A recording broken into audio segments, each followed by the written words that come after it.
안녕하세요. 현직 셰프로 일하고 있는 34살 여자입니다. TV 예능 프로나 홈쇼핑 같은데 나오는 다른 유명 셰프분들처럼 제 이름 걸고 레스토랑을 하고 있고 그런 건 아니에요. 하지만 저도 언젠간 제 이름을 내건 레스토랑을 오픈하는 게 꿈입니다.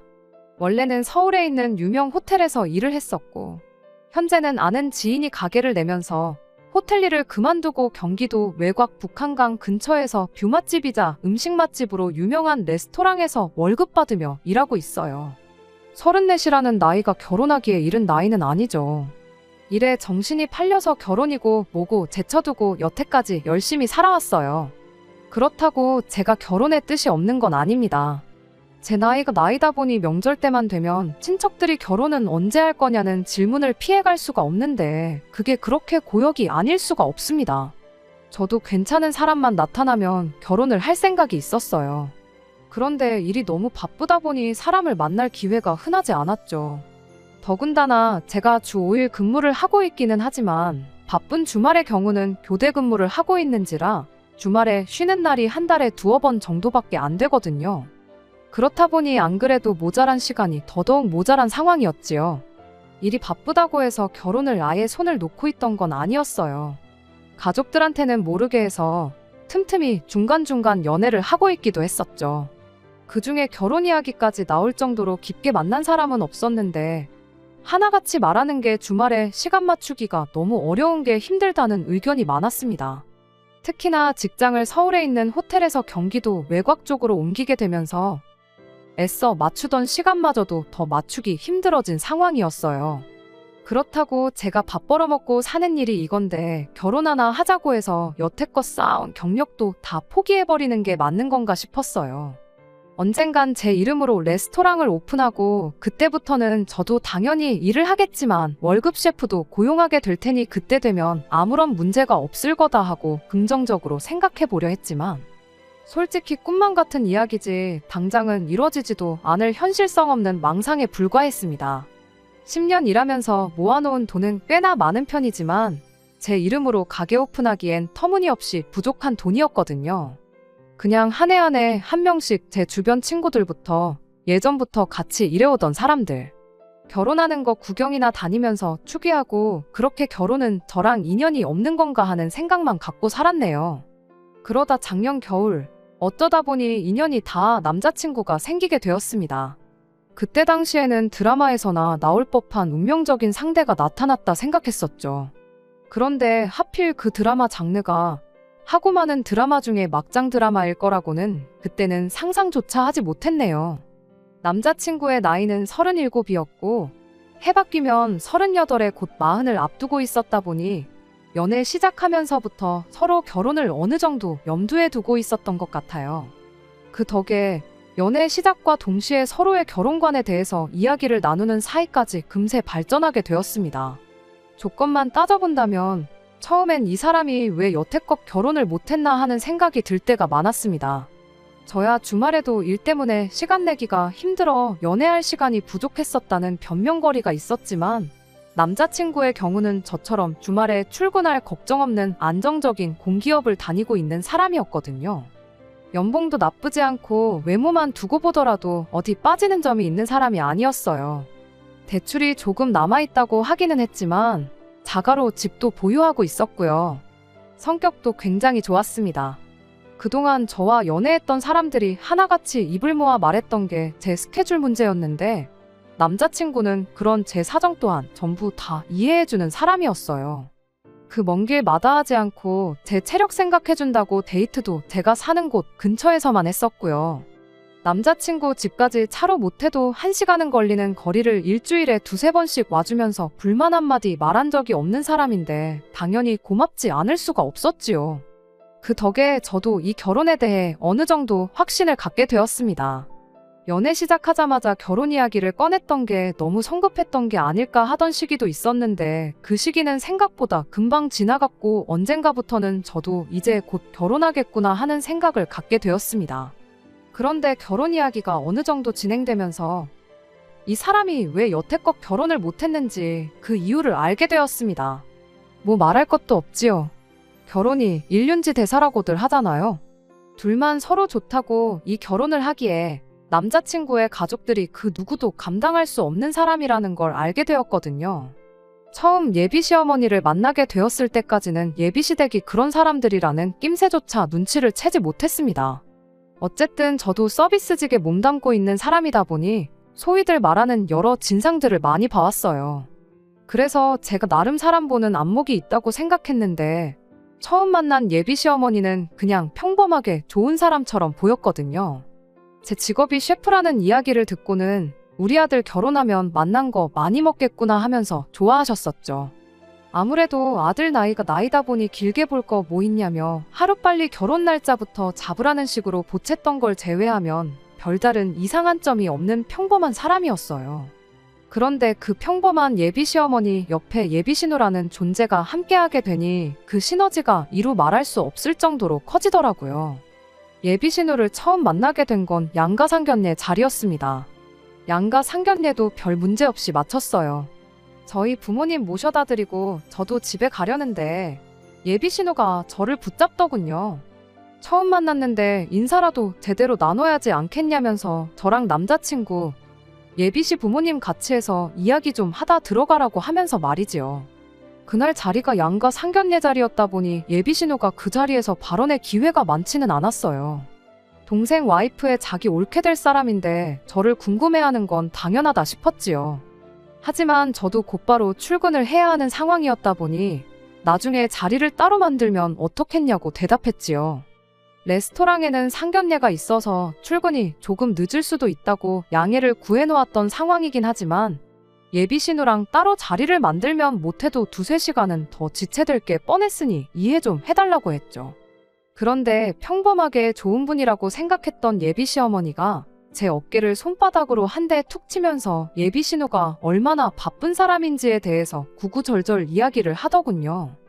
요는 오늘 이 자리를 위해 예비 신우가 바쁜 시간을 내줬는데 그냥 보내는 게 말이나 되냐면서 식당에다가 전화해서 못 간다 말하고 자리를 빛내라고 하더라고요. 제가 예민한 걸 수도 있었겠지만 제 나름대로 프라이드를 갖고 일하고 있는 레스토랑을 두고 주방이 어떻게 돌아가는지도 모르면서 메인 셰프인 제가 없어도 충분히 돌아가는 식당 취급을 하는 것부터 기분이 팍 상했습니다. 예비 신우가 바쁜 시간 내서 몸소 상견례 자리에 행차해줬다고 하는 것도 어이가 없었어요. 남자친구한테 들어서 예비 신우에 대해서는 어느 정도 이미 알고 있던 상황이었습니다. 원래는 병간호 도와주는 일을 하고 있었는데 그때 간호해주던 환자분과 인연이다 그 집 아들과 결혼을 하게 되었고 현재는 전업주부로 집에서 아이 둘 키우고 있다고 들었어요. 애 둘 키우는데 아이 맡겨놓고 상견례 자리까지 나오는 게 힘들기야 했겠지만 도무지 시간을 낼 수 없는 상황에 어떻게든 시간 내서 나왔다고 하는 말이 솔직히 저한테는 말도 안 되는 소리라는 생각밖에 들지 않았었어요. 그 와중에 남자친구가 참 못 믿어 보이기 시작했습니다.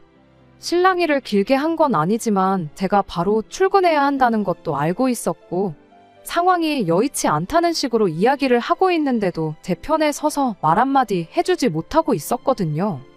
어떻게 좀 해달라는 제 눈빛을 애써 무시하는 건지 아니면 눈치가 없는 건지 그래도 혹시 모르니 레스토랑에 전화 한 통 해보라는 말이나 하고 있는데 앞으로 이 사람이 내 남편이 되면 자기 가족들 앞에서 저를 위해 말 한마디 제대로 해줄 수 있겠나 하는 생각이 들더군요. 하는 수 없이 결국 레스토랑에 전화를 걸게 되었습니다. 그래도 저랑 꽤 오래 알고 지낸 지인이라고 혹시 모를 상황에 대비해서 다른 셰프님한테 미리 양해를 구해놓았으니 주방 걱정은 할 필요가 없다고 걱정 말고 예비시댁에 눈도장 제대로 찍고 오라고 해주더라고요. 저만큼 제 결혼을 바라던 지인이었으니 그 배려심은 고맙기 그지 없었지만 차라리 안 된다고 딱 잘라 말해줬으면 싶었던 마음이 더 컸었어요. 그런데 일이 이렇게 돼버리고 나니 그렇게 해준 지인 덕에 이 결혼을 피해갈 수 있었으니 지금은 고마운 마음이 더 크네요. 아무튼 그렇게 예비신우와 예비시 부모님 해서 그날 자리를 또 따로 마련하게 되었습니다. 상견례 하면서 식사는 했다 보니 근처에 있는 조용하고 분위기 좋은 카페로 향했죠. 대화를 나누면서 더더욱이 이 자리가 굳이 필요했었나 하는 느낌을 지울 수가 없었습니다. 예비 신우가 물어보는 질문들은 뻔하디 뻔한 질문들밖에 없었거든요. 가족 관계는 어떻게 되냐? 레스토랑에서 일하면 돈은 얼마나 버느냐 하는 제 개인적인 부분에 대한 질문들 말이에요. 이 질문들은 물론 예비 시어머니한테 처음 인사드릴 때 전부 다 나눴던 이야기이기도 했고요. 예비 시어머니가 대답해줘도 모자랄 거 없이 충분한 내용들을 출근해야 하는 사람 붙잡아서 하고 있으니 그저 속이 답답할 노릇이었습니다. 면접 보는 것도 아닌데 예비 신우는 노트랑 펜까지 꺼내서 제가 하는 말들을 적어놓고 있는데 그것도 솔직히 기분이 너무 나빴어요.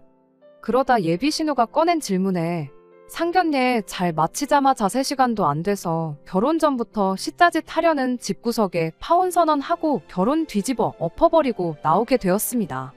제 호구조사가 다 끝나고 나니 대화의 주제라고 할 만한 것도 없었습니다.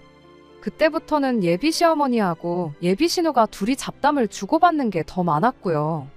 지나가면서 저 들으라고 하는 건지 제 속을 긁으려고 일부러 꺼낸 이야기인지는 모르겠지만 예비 신우가 예비 시어머니한테 먼저 그래도 음식하는 애가 며느리로 들어오니까 명절 때 되면 엄마가 좀 편하겠다 이런 소리를 하더군요.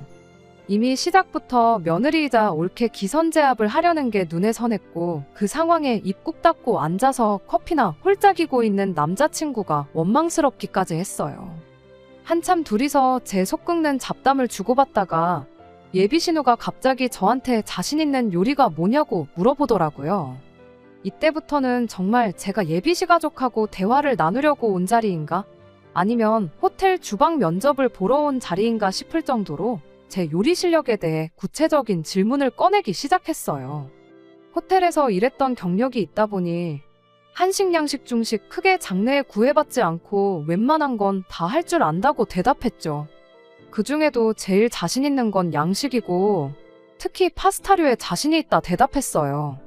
지금 일하는 곳에서도 제 파스타가 가장 인기 메뉴이기도 했고요. 예비 신우는 저희 대답에 파스타는 조금 아닌 것 같다는 알 수 없는 대답을 하더니 그 질문에서 좀 더 구체적인 질문을 해대기 시작했습니다. 갈비찜 같은 건 할 줄 아느냐, 잡채 같은 건 할 줄 아느냐 하는 식으로 말이에요. 저는 그게 앞서 말한 명절에 예비 시어머니 편하겠다고 꺼냈던 이야기의 연장선인 줄 알았는데 그게 아니었습니다. 난데없이 예비 신우가 제 다음 주 스케줄을 물어보더니 그 주 토요일에는 되도록 시간을 비우라고 하더군요. 그 주 토요일은 제가 근무가 없는 날이긴 했지만 예감이 이상한 게 그 사실을 말해주면 안 되겠다는 생각이 퍼뜩 들어서 그날은 일이 바빠서 안 된다고 거절했습니다. 어이가 없는 건 애초부터 제 스케줄은 안중에도 없었다는 듯이 오늘도 안 된다고 했는데 되지 않았냐며 또 식당에 말해서 일을 빼고 시간을 비우라고 아예 명령을 하더라고요. 어차피 제 사정은 봐줄 생각 없어 보였고 그럼 왜 그러는지 이유라도 알자 싶어서 왜 토요일에 제 시간을 비우라 하느냐고 제가 먼저 물었습니다. 이유를 알고는 저도 얼이 빠져서 예비신우랑 남자친구를 번갈아 가면서 쳐다봤네요. 그날이 예비신우네 시아버지 생신이라고 했으니까요. 예비신우네 시댁 생일 잔치에 따라가서 생일 축하 노래나 부르고 오라고 저를 부른 건 당연히 아니었지요. 갈비찜이며 잡채며 잔치 음식 말할 때부터 알아봤어야 했어요. 저보고 그날 생신상을 차리라고 꺼낸 이야기였으니 말이죠. 제가 예비 며느리가 아니라 이미 결혼해서 진짜 저 집구석에 며느리로 들어가 있던 상황이었어도 어린 반푼어치도 없는 소리였지요. 내 시아버지 생신상을 차리라고 해도 요즘 세상 돌아가는 분위기에 할까 말까인데 저한테는 남이나 마찬가지인 예비신우의 시아버지 생신상을 차리라고 하고 있는 예비신우를 보니까 지금 저 사람이 제정신인가. 아까 상견례하면서 먹은 음식이 뭐 잘못돼서 어디 나사 하나 빠져가지고 저런 소리를 하고 있는 건가 하는 생각뿐이었습니다. 대답할 가치도 없는 질문이라서 대번에 제가 왜 그쪽 집안 생일상을 준비해야 되냐고 싫다고 거절했어요. 그랬더니 예비신우가 우리 집에 점수 따고 싶은 생각이 없냐는 헛소리를 하는데 그때쯤부터는 진짜 저게 뭘 잘못 먹고 나왔구나 싶더라고요. 내가 그쪽 집에 점수를 왜 따야 하냐고 평생 얼굴 두세 번은 볼까 말까 한 남이나 마찬가지인 사람들 아니냐고 했더니 그쪽 집구석 시어머니 생신상까지 제가 차려주면 1년에 최소 2번은 보지 않겠냐고 하길래 저도 남자친구 얼굴 봐서 여지껏 참고 있었는데 더는 참아야 할 이유가 없다는 생각이 들었고 할 말은 해야겠다는 생각뿐이었습니다. 지금 저랑 장난치는 거냐고, 장난치는 거면 재미없으니까 그만하라고 했어요. 지금 그만하면 사과도 따로 안 받겠다고 했죠. 예비 시어머니는 네 형님 될 사람인데 말투가 그게 뭐냐고 대번에 제 말투부터 지적을 하길래 예비 시어머니한테도 한마디 했습니다. 지적질을 할 거면 제 말투를 지적할 게 아니고 가당치도 않은 소리를 당연한 듯 말하는 예비 신우부터 지적하셔야 하는 게 맞지 않냐고요. 그리고 예비 신우한테 한마디 더 쏘아 붙였습니다. 그쪽 시댁에 내가 만든 음식을 대접하고 싶으면 그렇게 하게 해주겠다고요. 다만 다른 손님들하고 똑같이 저희 레스토랑에 2주 전부터 예약해서 손님으로 와서 돈 내고 먹고 가라고 했어요. 그 방법 말고는 그쪽 시댁에서 내가 만든 음식 먹을 일은 없을 테니 꿈도 꾸지 말라고 했죠. 여태껏 가만히 커피만 쪽쪽 마시고 있던 남자친구는 제가 화를 내니 그제서야 눈치를 보기 시작하는데, 그것도 제 눈치를 보는 게 아니라 여태껏 짧은 시간이나마 헛소리를 쏟아내던 지 누나랑 제 말투 지적했다가 본전도 못 찾고 부들거리고 있는 자기 엄마 눈치를 보고 있었네요. 아마 이미 이때부터 결혼은 물 건너갔구나 하는 걸 본능적으로 예감했던 것 같았고, 저도 더는 미련 두지 않고 제 할 말은 해야겠다는 생각이 들었습니다. 예비 시어머니는 또 제 말투를 가지고 지적을 하더니 식당 일이나 하는 주제에 내 아들하고 결혼할 수 있게 허락해준다고 했으면 고마운 줄 알아야지, 저 하는 꼬라지 좀 보라면서 성질이 저러니까 식당 일밖에 못하고 있는 거 아니겠냐고 하더군요. 돈 받고 남들 밥 차려주는 걸로 먹고 사는데 다른 사람도 아니고 예비시댁 가족들 밥 차려주라는 말이 그렇게 기분이 나빴냐면서 자꾸 제 직업을 걸고 넘어지길래 똑같이 예비신우한테도 한마디 해줬습니다. 결혼하고 전업주부 하기 전에는 아픈 사람들 돌봐주지 않았냐고요.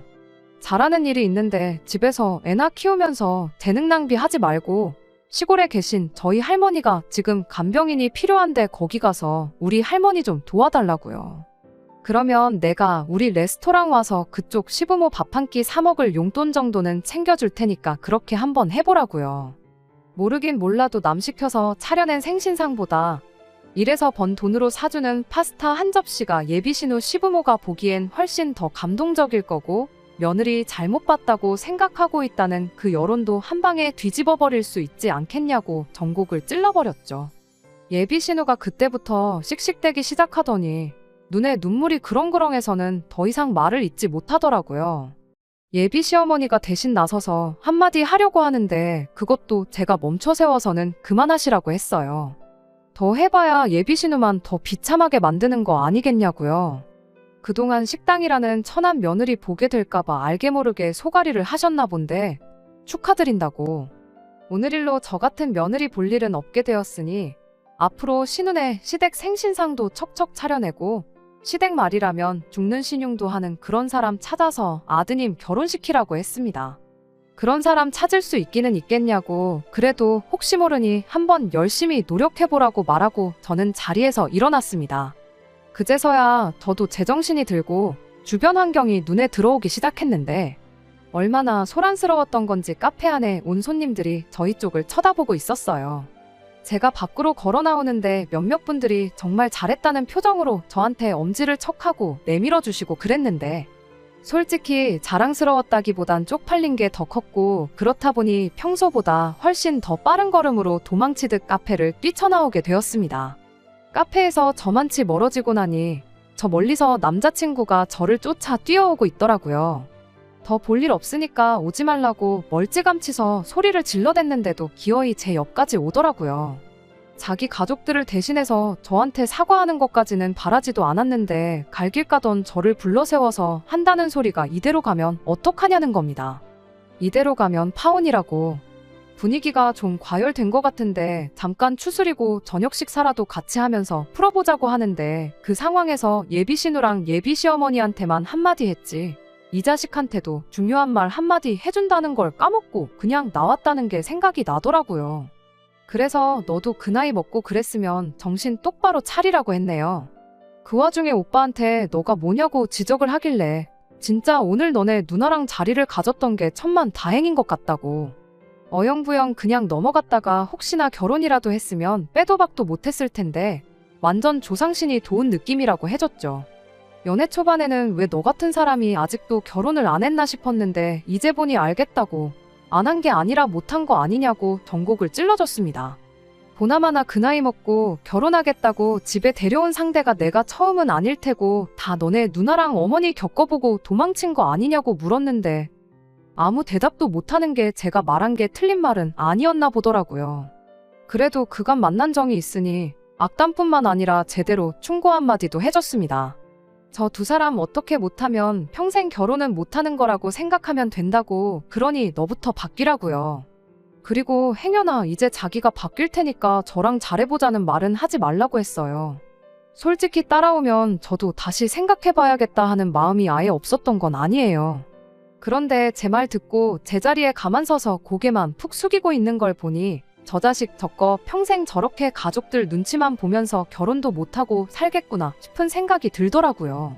그 꼴을 보고 집에 왔더니 결혼 문턱까지 갔다가 파혼하게 된 게 하나도 아쉽지가 않고 제 속이 다 후련했습니다. 내년 초에는 결혼하겠구나 하던 제 개인적인 소망은 이루어지지 않게 되었지만 결혼이 뭐라고 저를 결혼 전부터 종부리듯 대접해주는 집에 제 발로 자처해서 며느리가 되겠다고 들어가겠어요? 한동안은 그냥 하던 대로 일에나 열중하고 지내야겠어요. 예비 시어머니도 한때는 며느리였을 테고 예비 신우 또한 지금 한 집의 며느리일 텐데 왜 똑같은 입장이 되는 저를 부려먹지 못해 저렇게 안달이었는지는 솔직히 아직도 의문이네요. 끝까지 들어주셔서 감사합니다. 오늘의 사연은 여기까지입니다. 구독과 좋아요, 알람 설정 부탁드리고 더 좋은 사연으로 다시 찾아뵙겠습니다. 감사합니다.